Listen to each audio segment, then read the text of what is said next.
Oila axloq bushugi bo'lib, yaxshi yoki yomon niyat, axloqiy tushuncha va odatlarimizning birinchi ana qarini yoki munbat zimindan iborat.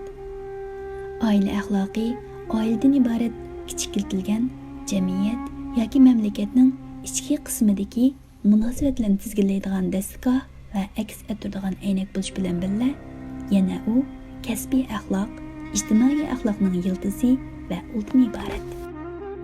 Oila axloqi shu shaxsning o'z istiqbolini qazadigan metin quroli, o'z tarixini yozadigan qalami. Har kim o'z axloqi va faoliyati bilan birga hayot dengiziga yelkan soladi. Oilada tiklangan izgu axloq fazilatni ijtimoiy turmush buron chapqunlari oson nobud qilolmagandek, oilada zakistin tekkan qabih illatni jamiyatning tarbiyasi va qonunning jazolashi bir yo'lida tuzib ketilmaydi. Mush nuqtadan oila tunji axloq uchiqi va maktabidir. Ota-ona bilan o'qituvchining madaniyat va din saposi, millat va uning hujayrasi bo'lgan oilaning ma'naviy qiyofatini ko'rsatadigan aynak. Oilangizga qarab beqing, atrofingizga oilalarga qarab beqing, uningdan o'zingizni, millatingizni izlang. Mana bu oila masalasining naqadar muhimligini tushuntiruvchi aynak. Oila yolg'iz o'z naslining, o'z millati avlodlarining turilish, tug'ilish nuqtasidagi muqaddas makon bo'lib qolmay, yana yangi avlodning birinchi ma'arif o'chiqi, birinchi tarbiya maktabi. Oilada farzand badan va husn tuzidi, yurish turishini o'rganadi, milliy tilini egallaydi, aql topadi va qalb g'azinasi bo'lgan axloq ingi va din fazilat odatlarini yetildiradi. Darvaqa, oila a'zolari va oila muhitining ta'sirida farzand ijobiy yoki salbiy tipdagi kishi bo'lib chiqishi mumkin. Oiladan ulug' donishmandlar, ixtirochilar, qahramonlar, katta olimlar, isil qo'mondonlar, ilmlik ziyolilarimizmi chiqishi mumkin. O'xshashla oiladan qabohatlik kezaklar, jamoat jinoyatkorlari, millat sotqunchilarmi chiqishi mumkin. Ammo eng xatarligi arzimagan, tantak, hamoqat, ho'run, layg'izil avlodlarning paydo bo'lishidir.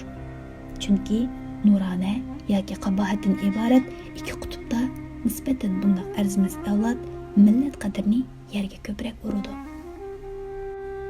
Oila g'oyat cho'ng ijtimoiy kuch. Oila millatning hujayrasi.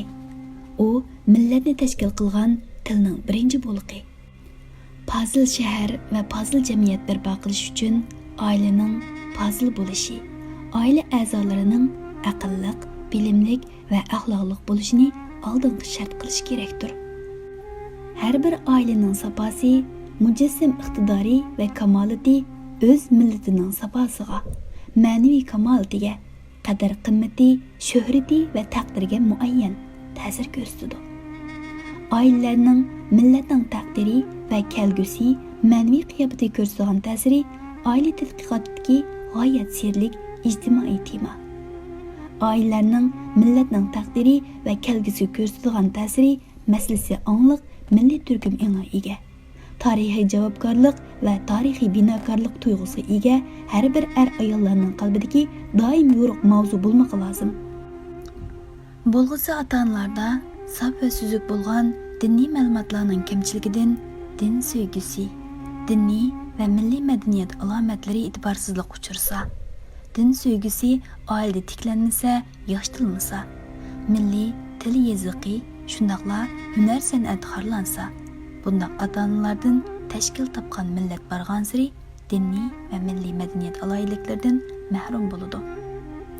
Darvaqa, ballani diniy axloqlarda, diniy prinsiplarda yashashda o'z milliy tilda so'zlashga, sunnatga uyg'un milliy basunda kiyinishga, turmush odatlarini diniy va milliy xoslikni gavdalantirishga o'rgatishda ota-onaning ulgulik roli va tarbiyaviy ta'siri cho'ng bo'ladi.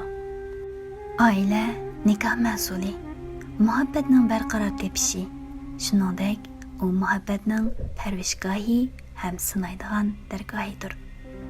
Haqiqiy muhabbat oilaga yuzlangan va oilada gullangan muhabbatdir. Oila erkak uchun murakkab dunyoga chiqish oldidagi oromgoh, nervlarini tinchlantiradigan shifoxona, hijronlardan o'ziga talpinadigan visol qirg'oqi, umr baxish umid rasadgohi, bo'ron chopqinlardan panohlanish o'rni, xufiyan sirlarni saqlaydigan oltin sanduq, millat va xalqqa rishta va mas'uliyat bog'laydigan muqaddas qurg'on, o'zining ömürlük obrazını planlaydigan loyiha dargohi. Oila ayol uchun uning ilkidagi planidir. Erkak ayol jismidagi ikkinchi jon, hatto o'z jinini qurbon qilishga ilib kelish iqtidoridagi jondir. U qon va tomirdila emas, balki fikr, xiyol, talpinish va talmirish, anglash va nazar silish, xushal yoki noshodlikda harakatlanib turadigan jondir.